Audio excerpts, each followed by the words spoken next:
यह तनय मम सम विनय बल, कल्याण प्रद प्रभु लीजिए गहिवा, सुर नर नाह अंगद दास आपन कीजिए।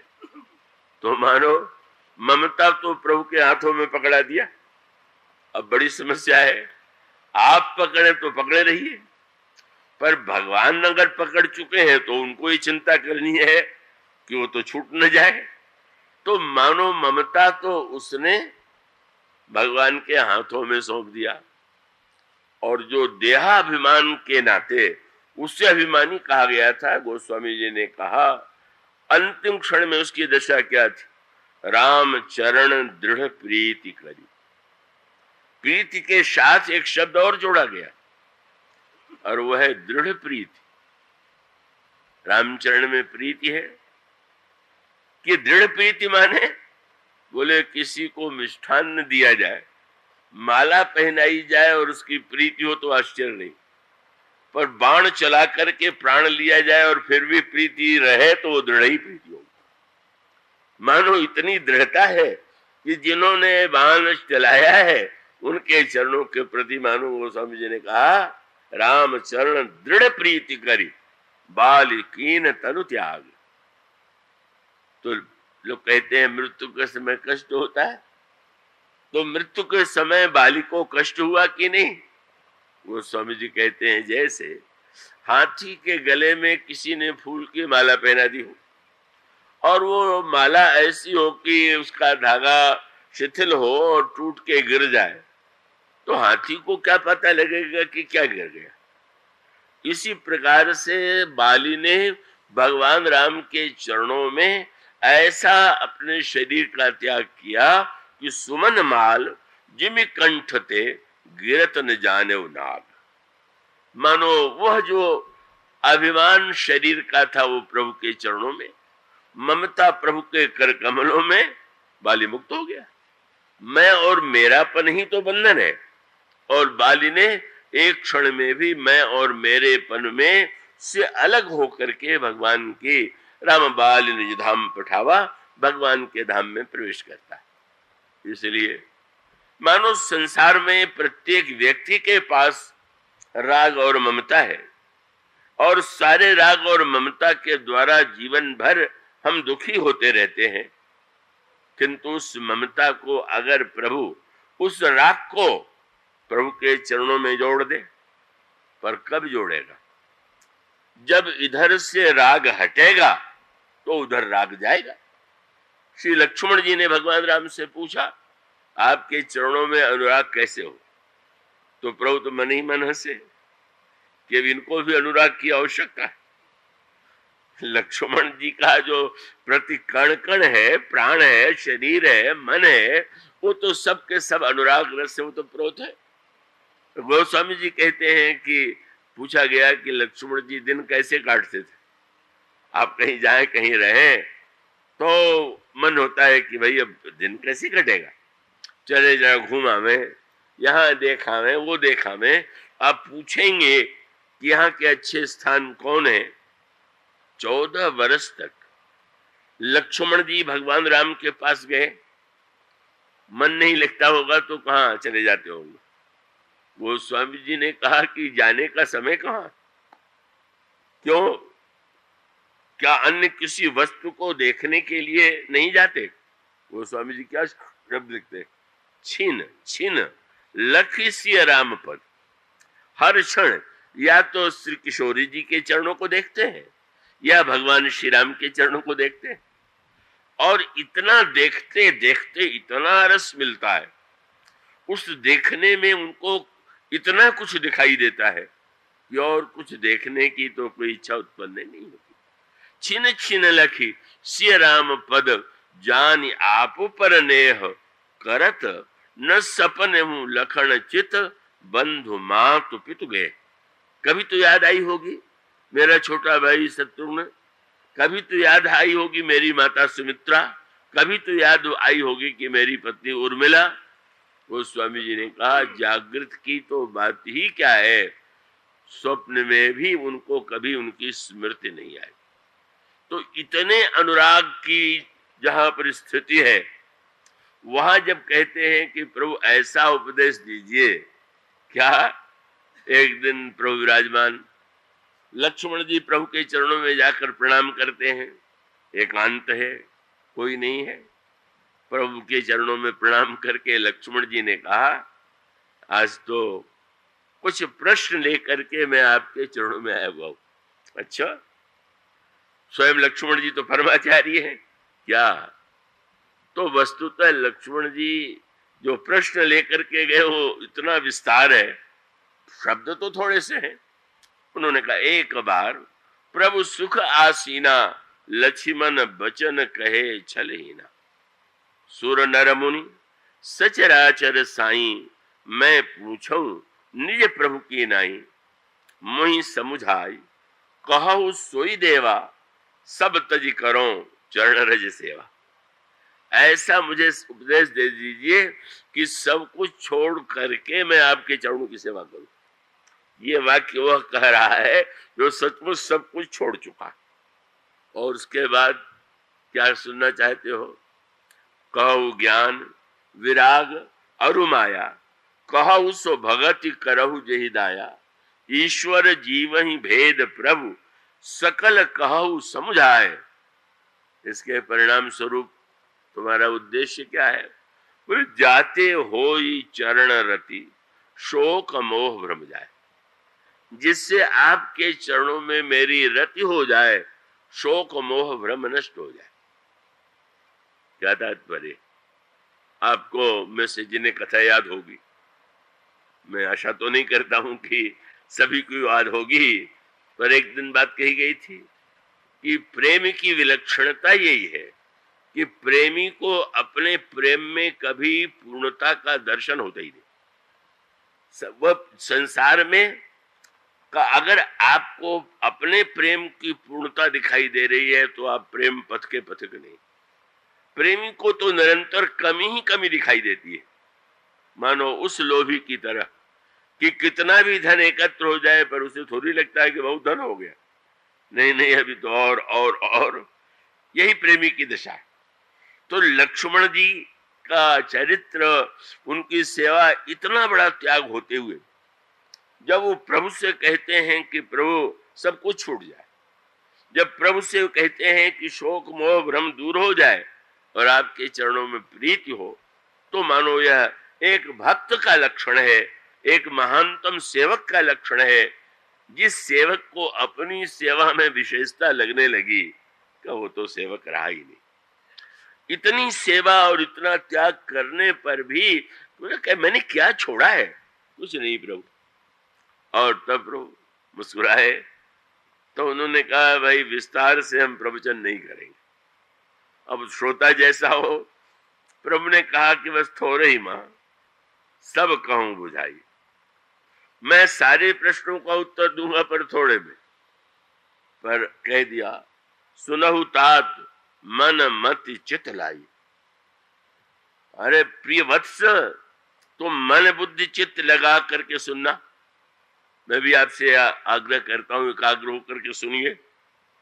प्रभु ने लक्ष्मण जी से आग्रह किया और बहुत तीव्र आग्रह किया, केवल मन का ही नाम लिया नहीं लिया, मन बुद्धि चित्त सब लगा दो। इतनी प्रेम की भाषा थी, मानो संसार के व्यक्ति को उसका मन अन्यत्र है और कथा में लगाना है। और लक्ष्मण जी का मन तो भगवान के चरणों में, उनका मन, उनकी बुद्धि, उनका चित्त सब समाविष्ट है। और तब भगवान का संकेत ये था कि सुनोगे तब न, जब वहां से हट करके श्रोता बनोगे। अब वही मन बुद्धि चित्त लगाए रहोगे तो मैं कहता जाऊंगा, तुम्हें तो सुनाई नहीं देगा। मानो लक्ष्मण जी को तो सुनने के लिए भी मन बुद्धि चित्त को भगवान के चरणों से निकाल करके श्रोता बनना। वही गोपियों के संदर्भ में अभी शील सिंधु राघव और माधुर्य मूर्ति माधव ग्रंथ की चर्चा हो रही थी। वो तुलनात्मक शब्द तो एक केवल वो है, पर उसका अभिप्राय है कि दोनों ही प्रभु श्री राम और श्री श्याम सुंदर श्री कृष्ण के चरित्र में जो एक मधुरता है और मधुरता के साथ जो भिन्नता है, वो उसकी ओर उसमें इंगित किया गया है, इसीलिए उस ग्रंथ को इस रूप में रखा गया। पद्मा जी ने भी उसमें बड़ा परिश्रम किया, कई वर्षों में वह लिखा गया था, एक कठिन कार्य था। तो वो जो ग्रंथ है उसमें उस लीला की ओर भी संकेत किया गया, जिसमें सांसारिक भावना से युक्त, और जब किसी विशिष्ट, यहाँ पर जैसे भगवान राम के चरित्र में लक्ष्मण जी हैं, वैसे ही ब्रज की गोपिकाओं के प्रेम का वर्णन बड़ा मधुर चित्र आता है। एक गोपी स्नान करके यमुना से निकली और बाहर बैठ करके प्रणाम करने लगी। नारद जी इसी समय वृंदावन में आए हुए थे, सोचने लगे कि ये ब्रज में ये योगाभ्यासिनी कहां से आ गई, प्राणायाम कर रही है, स्नान कर रही है। का उनको लगा कि शायद इसको भगवान कृष्ण की महिमा और अवतार का पता नहीं है, इसीलिए वो योगाभ्यास कर रही है। तो उन्होंने कहा, गोपी तुम क्या कर रही हो?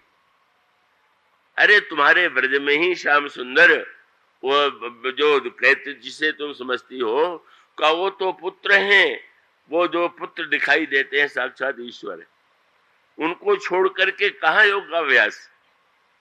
गोपी ने सिर पकड़ लिया, आपने कहां संकट उत्पन्न कर दिया क्या?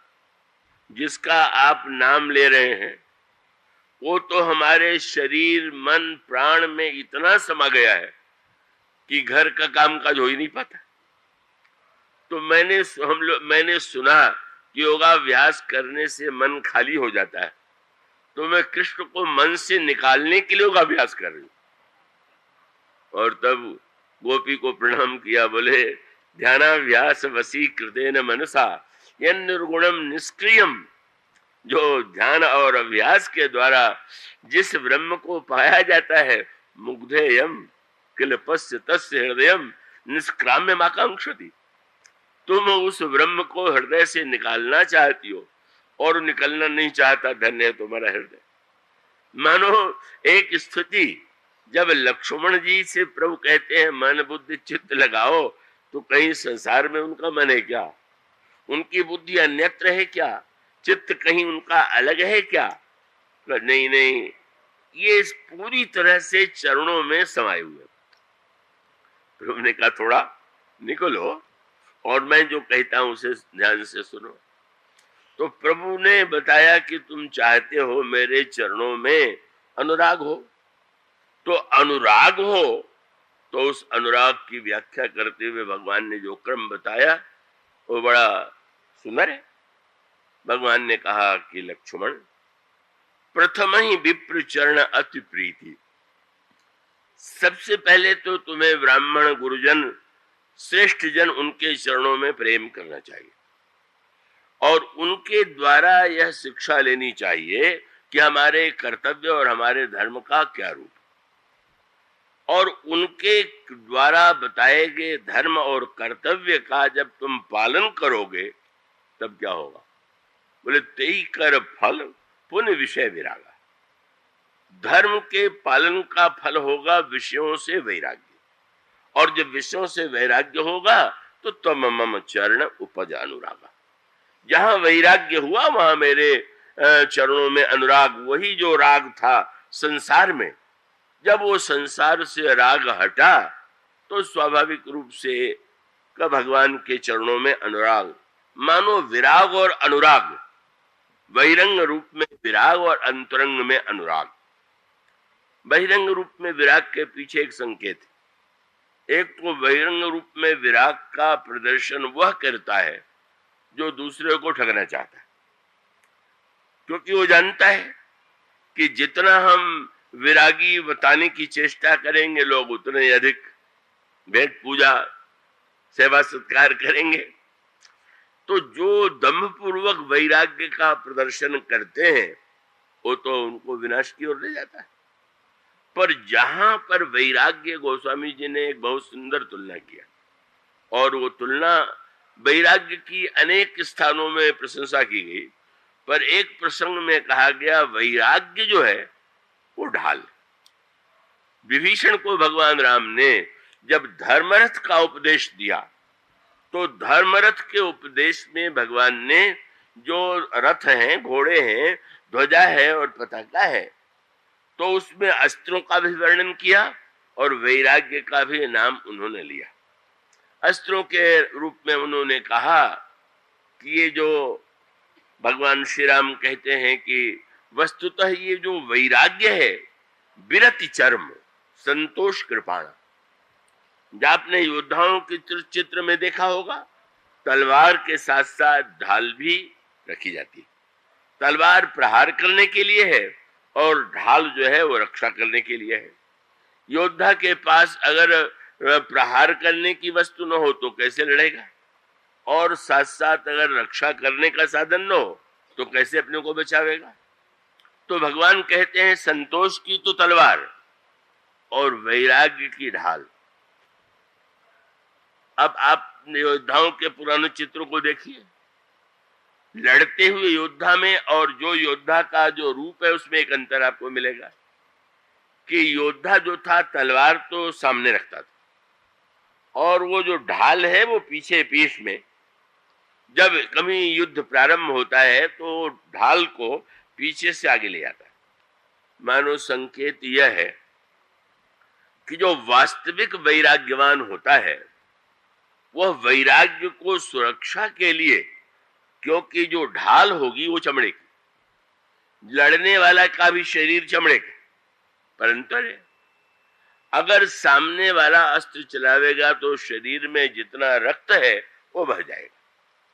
इसलिए रक्त की रक्षा के लिए विरक्त की आवश्यकता। ढाल विरक्त है।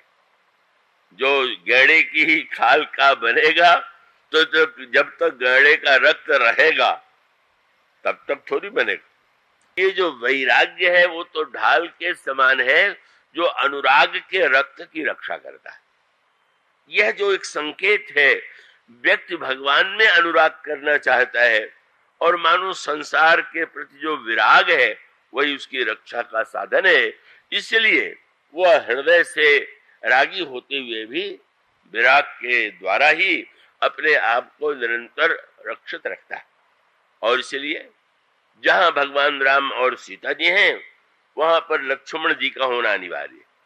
तो लक्ष्मण जी के अनेक रूपों की जो चर्चा की गई उसमें एक ये भी कहा गया कि लखन राम सीता सहित राजत पर्ण कुटीर भगत ज्ञान वैराग्य जनु सोहत धरे शरीर।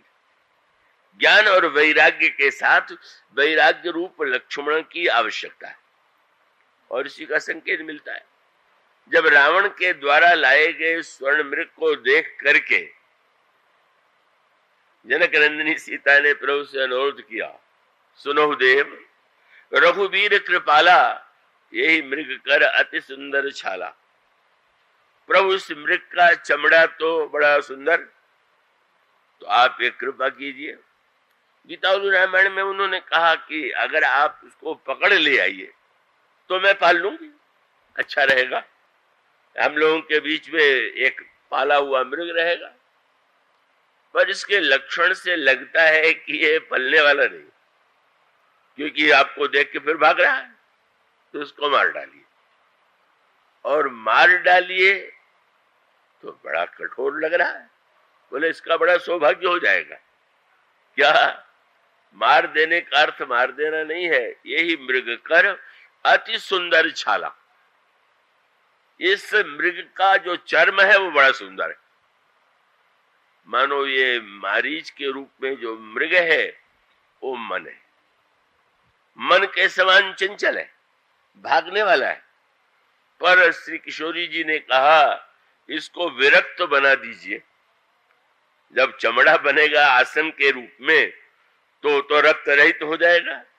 तो प्रभु जब ये जो है या तो मेरा पालतू बन जाए, भक्ति देवी ने कहा मैं पालतू बना लूं, और या तो विरक्त हो जाए, तो इस मृग कर अति सुंदर छाला, इस मृग का चमड़ा बड़ा सुंदर होगा, आप उस पे विराजमान हो जाइएगा। या तो आपके काम में आ जाए, मेरे काम में आ जाए। प्रभु मुस्कुराए। प्रभु को तो दूसरी लीला करना है। प्रभु की योजना भी यही है लेकिन प्रभु ने जाते समय कार्य किया।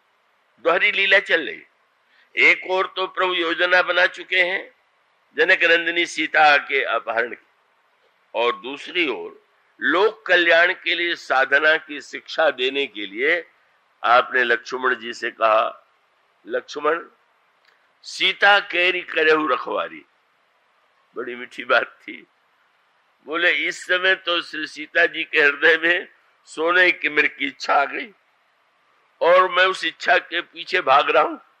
एक तुम ही वैराग्य हो, तो जब ये दोनों में आ गया तो तुम ही रक्षा कर सकते हो। सीता केरी करहु रखवारी, बुद्धि विवेक बल समय विचारी। मानो प्रभु का संकेत ये था कि चाहे एक बार ज्ञान और भक्ति में क्षण भर के लिए लीला में विचलन दिखाई दे, पर वैराग्य है तो कोई कष्ट नहीं। इसलिए प्रभु ने कहा रक्षा करना, और यही हुआ। अगर लक्ष्मण जी वहां रहेंगे तो सीता जी का हरण नहीं होगा। लक्ष्मण जी की क्या बात है, जब ऐसे व्यंग भरे शब्दों का प्रयोग सीता जी ने किया तो लक्ष्मण जी मनमाहत हो गए और एक रेखा उन्होंने खींच दिया, और रेखा खींच करके मां से प्रार्थना किया, मां मैं आपके आदेश को नहीं टाल पा रहा हूं, लेकिन आप कह रही हैं तो मैं जा रहा हूं, पर मेरी एक ही प्रार्थना है कि एक रेखा जो मैं खींचे जा रहा हूं आप उसे न लागिएगा। और उसका संकेत यह था कि ज्ञान चला गया दूर, भक्ति अकेले हो रही हैं, पर संकेत ये था कि वैराग्य नहीं, वैराग्य की एक रेखा भी बनी रहे तो सुरक्षित, क्योंकि वो रेखा केवल धूल की रेखा नहीं है। मंदोदरी ने रावण से कहा, बड़े बनते हो योद्धा, रामानुज लघु रेख खचाई, तब नहीं लांगे अस मनुसाई। क्योंकि वैराग्य की रेखा नकली धूल की रेखा नहीं है, ये रेखा कुलिस पखान की। वैराग्य की जो रेखा है वो तो मानो वज्र और पत्थर की बनी हुई वस्तु है। संकेत यह है कि वैराग्य जो है वही वस्तुतः रक्षा का, जो विरक्त हो करके अनुराग के रक्त की रक्षा करता है, ये एक दोनों का क्रम है। और इसलिए वस्तुतः जो वैराग्यवान है वह तो भीतर से अनुरागी हो गई। तापस जी वेद से देख करके बाहर से लगते हैं विरागी, किसी को नहीं देखा, किसी से नहीं मिला, किसी की ओर दृष्टि नहीं गए, लेकिन भीतर अनुराग रस भरा हुआ। और यही तो प्रत्येक भक्त की स्थिति है। रामायण में सबसे महान त्यागी कौन? श्री भरत जी महाराज। तो श्री भरत जी से बढ़कर के कोई त्यागी नहीं हुआ, पर गोस्वामी जी ने कहा भरत जी से बढ़कर के कोई लोभी हुआ ही नहीं। इसलिए उन्होंने वंदना त्यागी के रूप में नहीं किया, लोभी के रूप में किया। प्रणमो प्रथम भरत के चरणा, जासु नेम व्रत जाई न वर्णा, राम चरण पंकज मन जासु, लोबुध मधुप इव लोभी भवरे की तरह जो पास नहीं छोड़ता। सबसे बड़ा त्याग उनका दिखाई दिया जब तीर्थराज प्रयाग में त्रिवेणी के तट पर खड़े हुए। मनुष्य के जीवन में 4 फलों की आकांक्षा होती है। 4 फल पाने के लिए हनुमान चालीसा का भी प्रारंभ होता है। श्री गुरु चरण सरोज रज, निज मन मुकुर सुधारी, वर्णो रहुबर विमल दस जो दायक फलचारी। और अयोध्या कांड के प्रारंभ में भी यही दोहा। श्री भरत जी ने कहा, अर्थ न धर्म न कहा रुचि गति न चाहूं निर्माण। चारों फल नहीं चाहिए। त्यागी हैं कि अनुरागी? मानो व्यंग्य है कि आपके घर में कोई अतिथि आवे और आप उससे कहें कि भोजन, बोले भोजन तो मैं करूंगा नहीं, तो फल ही ले लीजिए। आप फल लाते गए, सेव भी नहीं, संतरा भी नहीं, आम भी नहीं, अंगूर भी नहीं। लगा कि महाराज बड़े त्यागी, तो महाराज आप कृपा करके आए हैं तो कुछ तो लीजिए। बोले और तो कुछ नहीं, बस फलों का रस ला दीजिए। तब पता चला कि ये तो बड़े चतुर निकले कि फल में कुछ कुछ छिलका भी होगा, गुठली भी होगी। तो ये तो कह रहे हैं कि आप रस दे दीजिए, और भरत जी भी रस ही कहते हैं। और वो रस क्या है? बोले अर्थ न धर्म न काम रुचि गति न चाहो निर्वाण जन्म जन्म रति राम पद। अब भगवान के चरणों में रति मान लिया तो चारों फलों का रस एकत्र हो गया। क्यों? अर्थ का आनंद संग्रह में। जितना धन का अंक बढ़ता जाए अर्थ प्राण व्यक्ति को उतनी प्रसन्नता होती।